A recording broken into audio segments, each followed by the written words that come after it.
Hi students, welcome back to our Kannada class.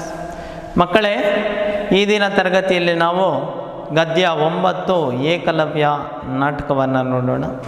ಈಗಾಗಲೇ ನಾವು online ತರಗತಿಗಳಲ್ಲಿ ಬಹಳ ಸ್ಪಷ್ಟವಾಗಿ ನಾವು ಈ ಒಂದು ನಾಟಕವನ್ನು ತಿಳಿದುಕೊಂಡಿದ್ದೇವೆ.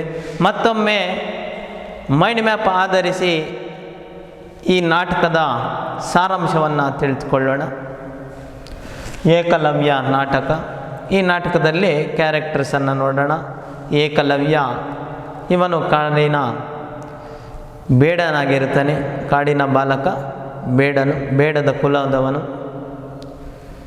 ಅದೇ ರೀತಿ ಈ ನಾಟಕದಲ್ಲಿ ದ್ರೋಣಾಚಾರ್ಯರು ಇವರು ಅತ್ಯಂತ ಶ್ರೇಷ್ಠ ಬಿಲ್ಲುಗಾರ ಆಗಿರುತ್ತಾರೆ.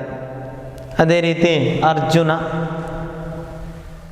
ದ್ರೋಣಾಚಾರ್ಯರ ಹತ್ತಿರ ಅರ್ಜುನ ಬಿಲ್ ವಿದ್ಯೆಯನ್ನು ಕಲಿತಾ ಇರ್ತಾನೆ. ಅದೇ ರೀತಿ ಏಕಲವ್ಯನ ತಾಯಿ.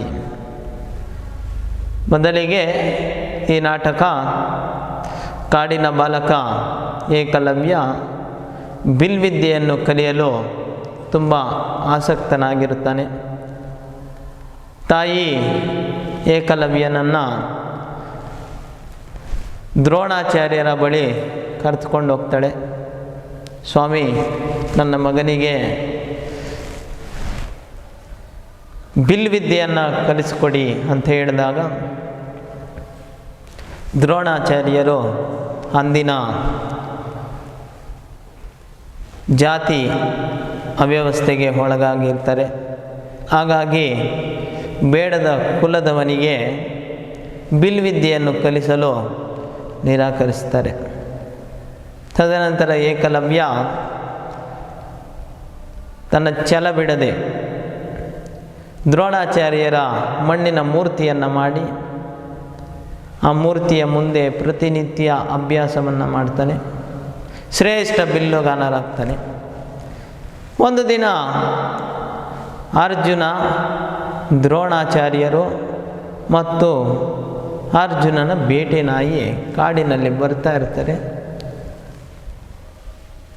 ಬರ್ತಾ ಇದ್ದಾಗ ಅರ್ಜುನನ ಬೇಟೆ ನಾಯಿ ಇದ್ದಕ್ಕಿದ್ದಂತೆ ಶಬ್ದವನ್ನು ಮಾಡುತ್ತೆ.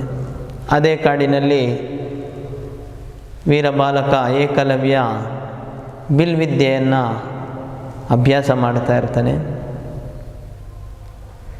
ಯಾವಾಗ ಈ ಬೇಟೆ ನಾಯಿ ಬೊಗಳೋದಕ್ಕೆ ಶುರು ಮಾಡ್ತೋ ಆಗ ಬಾಣವನ್ನು ಏಕಲವ್ಯ ಬಿಡ್ತಾನೆ. ಅಂದರೆ ಶಬ್ದ ಗ್ರಹಿಸಿ ಬಾಣವನ್ನು ಬಿಡ್ತಾನೆ. ಆಗ ಅರ್ಜುನನು ಇದನ್ನು ಕಂಡು ಅವನಿಗೆ ಆಶ್ಚರ್ಯವಾಗುತ್ತದೆ. ಓ, ಇಂತಹ ಶ್ರೇಷ್ಠ ಬಿಲ್ಲುಗಾರನು ಅವನು ದೇವನೋ ಗಂಧರ್ವನೋ ಆಗಿರಬೇಕು ಅಂಥೇಳಿ ತನ್ನ ಗುರುಗಳ ದ್ರೋಣಾಚಾರ್ಯರ ಬಳಿ ಹೇಳ್ತಾ ಇರ್ತಾನೆ. ತದನಂತರ ದ್ರೋಣಾಚಾರ್ಯರು, ಇದೇನು ಅಂಥ ವಿದ್ಯೆ ಅಲ್ಲಪ್ಪ, ಧ್ವನಿಯನ್ನು ಗ್ರಹಿಸಿ ಬಾಣ ಬಿಡುವುದನ್ನು ಶಬ್ದವೇದಿ ಅಂತ ಕರಿತೀವಿ. ಆದರೆ ಈ ಕಾಡಿನಲ್ಲಿ ಇರುವಂತಹದ್ದು ಸೋಜಿಗ ಅಂತ ಹೇಳ್ತಾರೆ. ಏಕಲವ್ಯನು ಬಾಣ ಬಿಟ್ಟ ಕಡೆ ನಡೆದುಕೊಂಡು ಬರ್ತಾ ಇರ್ತಾನೆ. ಆಗ ದ್ರೋಣಾಚಾರ್ಯ ಮತ್ತು ಅರ್ಜುನನನ್ನು ನೋಡ್ತಾನೆ ಏಕಲವ್ಯ. ಆಗ ಏಕಲವ್ಯ ದ್ರೋಣಾಚಾರ್ಯರಿಗೆ ನಮಸ್ಕರಿಸ್ತಾನೆ. ಆಗ ದ್ರೋಣಾಚಾರ್ಯ ಕೇಳ್ತಾರೆ, ಯಾರು ನೀನು? ನಾನು ಕಾಡಿನ ಬಾಲಕ ಏಕಲವ್ಯ. ನಿನಗೆ ಈ ಒಂದು ವಿದ್ಯೆ ಹೇಗೆ ಗೊತ್ತು? ನಿನ್ನ ಗುರುಗಳು ಯಾರು ಅಂತ ದ್ರೋಣಾಚಾರ್ಯರು ಏಕಲವ್ಯನನ್ನು ಕೇಳ್ತಾರೆ. ಆಗ ಏಕಲವ್ಯ, ಅವರು ಮಹಾನ್ ಬಿಲ್ಲೋಜರು, 14 ಲೋಕಕ್ಕೆ ಅಧಿಪತಿಯಾದಂತಹ ಶ್ರೇಷ್ಠ ಬಿಲ್ಲುಗಾರರು, ತಾವೇ ನನ್ನ ಗುರುಗಳು ಅಂತ ಹೇಳಿದಾಗ ದ್ರೋಣಾಚಾರ್ಯರು ಆಶ್ಚರ್ಯಕ್ಕೊಳಗಾಗ್ತಾರೆ. ಆಗ ಅರ್ಜುನ ಪಕ್ಕದಲ್ಲಿ ಗುರುಗಳೇ ಅಂಥೇಳಿ ದ್ರೋಣಾಚಾರ್ಯರ ಮುಖವನ್ನು ನೋಡ್ತಾರೆ. ಆದರೆ ದ್ರೋಣಾಚಾರ್ಯರು ಕೇಳ್ತಾ ಇದ್ದಾರೆ, ನೀನು ಅತ್ಯಂತ ಶ್ರೇಷ್ಠ ಬಿಲ್ಲುಗಾರನಾಗಿದ್ದೀಯಾ? ನಾನು ಅಂದು ನಿನ್ನನ್ನು ಶಿಷ್ಯನಾಗಿ ಸ್ವೀಕರಿಸಲಿಲ್ಲ. ನೀನು ಧೃತಿಗೆಡದೆ ನೀನು ಶ್ರೇಷ್ಠ ಬಿಲ್ಲುಗಾರನಾಗಿದ್ದೀಯಾ. ಆಗ ಅರ್ಜುನನು ಅಸೂಯೆ ಪಡ್ತಾ ಇರ್ತಾನೆ. ನಮ್ಮಂತಹ ರಾಜಕುಮಾರರಿಗೆ ಸಲ್ಲದ ವಿದ್ಯೆ ನಿನಗೆ ದೊರೆತಿದೆ ಅಂಥೇಳಿ. ಆಗ ದ್ರೋಣಾಚಾರ್ಯರು ಹೇಳ್ತಾರೆ, ವಿದ್ಯೆಗೆ ಅಂತ್ಯಸ್ತಿಲ್ಲಪ್ಪ, ಯಾರು ಬೇಕಾದರೂ ಕಲಿಬಹುದು ಅಂಥೇಳಿ. ಆಗ ಅರ್ಜುನ, ನೀವು ನನಗೆ ಕೊಟ್ಟ ಮಾತು ವಚನ ಭ್ರಷ್ಟರಾಗಿದ್ದೀರಿ ನೀವು ಅಂತ ಹೇಳಿದಾಗ ದ್ರೋಣಾಚಾರ್ಯರು ಏನೂ ಮಾಡೋಕ್ಕಾಗ್ತಾ ಇಲ್ಲ. ಆಗ ದ್ರೋಣಾಚಾರ್ಯರು ಏಕಲವ್ಯನ ಬಳಿ ಗುರು ಕಾಣಿಕೆಯನ್ನು ಕೇಳ್ತಾರೆ. ಆಗ ಏಕಲವ್ಯ ತನ್ನ ಪ್ರಾಣವನ್ನೇ ಕೊಡಲು ಸಿದ್ಧನಾಗುತ್ತಾನೆ. ಆಗ ಗುರು ದ್ರೋಣಾಚಾರ್ಯರು, ಏಕಲವ್ಯ ನಿನ್ನ ಬಲಗೈ ಹೆಬ್ಬೆರಳನ್ನು ಕೊಡು ಸಾಕು. ಯಥಾ ಪ್ರಕಾರವಾಗಿ ಏಕಲವ್ಯ ಗುರು ಕಾಣಿಕೆಯಾಗಿ ಏಕಲವ್ಯನ ಬಲಗೈ ಹೆಬ್ಬೆರಳನ್ನು ಕೊಡ್ತಾನೆ. ತದನಂತರ ಅರ್ಜುನನಿಗೆ ಖುಷಿಯೋ ಖುಷಿ, ಯಾಕಂದರೆ ಹೆಬ್ಬೆರಳಿಲ್ಲ, ಅವನು ಬಾಣ ಬಿಡಲ್ಲ ಅಂತ ಗೊತ್ತು. ಆಗ ಏಕಲವ್ಯನ ಅರ್ಜುನನಿಗೆ ಹೇಳ್ತಾನೆ, ತಾವು ಬಂದ ಕೆಲಸವಾಯ್ತಲ್ಲ, ತಾವು ಹೊರಡಿ ಅಂತೇಳಿ. ಅದೇ ಸಮಯಕ್ಕೆ ಏಕಲವ್ಯನ ತಾಯಿ ಸ್ಕ್ರೀನ್ ಮೇಲೆ ಬರ್ತಾಳೆ. ಆಗ ಏಕಲವ್ಯನ ರಕ್ತವನ್ನು ಕಂಡು ತಾಯಿ ಅಳ್ತಾ ಇರ್ತಾಳೆ. ಏನೀ ರಕ್ತ, ಏಕೆ, ಏನಾಯಿತು ಹೇಳು ಏಕಲವ್ಯ ಅಂತ ಕೇಳಿದಾಗ ಏಕಲವ್ಯ, ನಾನು ಗುರು ದಕ್ಷಿಣೆಯಾಗಿ ದ್ರೋಣಾಚಾರ್ಯರಿಗೆ ಬಲಗೈ ಹೆಬ್ಬೆರಳನ್ನು ಕೊಟ್ಟೆ. ಆಗ ಏಕಲವ್ಯನ ತಾಯಿ ಹೇಳ್ತಾರೆ, ಅಯ್ಯೋ ಅವನು ಗುರುವಲ್ಲ, ಕೊಲೆಗಡಕ ಅಂತ ಹೇಳಿ ತುಂಬ ಶಪಿಸುತ್ತಾಳೆ. ತದನಂತರ ತೆರೆ ಹಿಂದೆ ಯಾರೋ ಒಬ್ಬರು, ಏಕಲವ್ಯ ಹುಲಿ ಹಟ್ಟಿಸಿಕೊಂಡು ಈ ಕಡೆಯೇ ಬರುತ್ತಿದೆ ಅಂತ ಹೇಳಿದಾಗ ಏಕಲವ್ಯ ತಕ್ಷಣವೇ ಬಿಲ್ಲು ಬಾಣವನ್ನು ಹಿಡಿಯಲು ಪ್ರಯತ್ನ ಮಾಡ್ತಾನೆ. ಆದರೆ ಬಾಣವನ್ನು ಪ್ರಯೋಗ ಮಾಡೋಕ್ಕೆ ಆಗ್ತಾ ಇಲ್ಲ, ಯಾಕಂದರೆ ಬಲಗೈ ಹೆಬ್ಬೆರಳಿಲ್ಲ ಅವನಿಗೆ. ಆಗ ನೆನಪಾಗುತ್ತೆ. ತದನಂತರ ಅವನು ಎಡಗೈಯಿಂದ ಪ್ರಾಕ್ಟೀಸ್ ಮಾಡಿ ತುಂಬ ಪ್ರವೀಣನಾಗ್ತಾನೆ. ಇಲ್ಲಿಗೆ ಈ ಒಂದು ನಾಟಕ ಮುಕ್ತಾಯವಾಗುತ್ತದೆ ಮಕ್ಕಳೇ. Ekalavya was a young prince of Nishada, a tribal kingdom. He was an intelligent and a dedicated boy.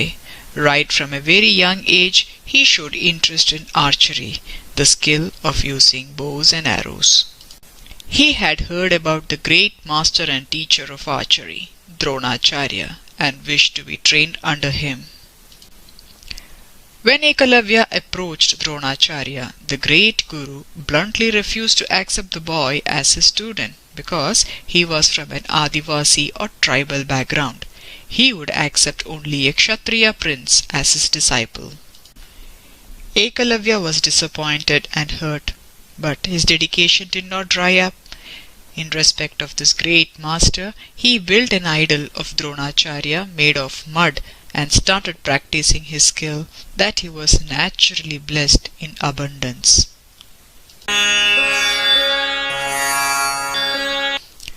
With his hard work and dedication, Ekalavya became a bright archer.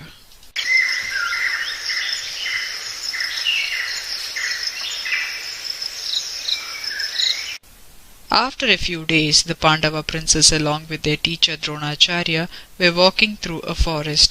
They had taken their pet dog along too. Suddenly, their dog started barking continuously. On the other side of the forest, Ekalavya was practicing archery and was unable to focus due to the non-stop barking. Frustrated, he shot several arrows in the direction of the barking sound. The arrows were carefully planted around the dog's mouth in such a way that the dog was not severely hurt but could no longer bark.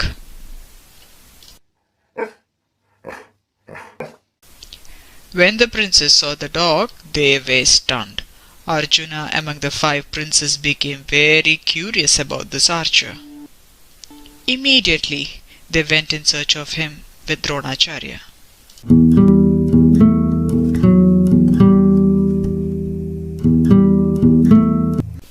There they saw a bright and humble tribal boy practicing archery.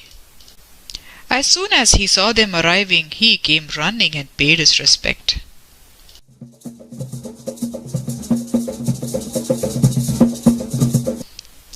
When asked about him, he said he was practicing archery under the guidance of Dronacharya's idol, which made him the student of the great teacher like the princes themselves.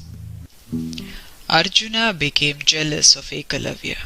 He turned to Dronacharya and reminded him his promise that he would make Arjuna the greatest archer in the world. But clearly Ekalavya is far superior to him in the skill, and above that, he also claims Dronacharya to be his teacher.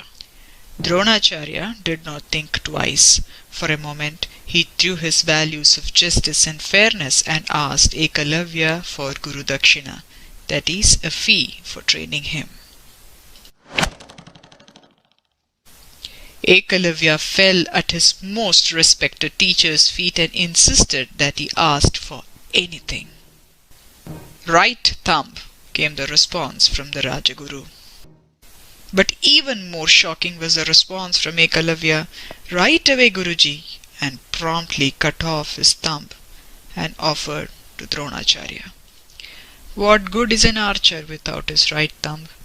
Everyone in the scene was aware of that fact. The Pandava princes and their loyal teacher left the forest with a happy Arjuna, who thought he is now the best archer in the world. Children, I hope this drama is clear to you. We'll see in the next class. Have a nice day.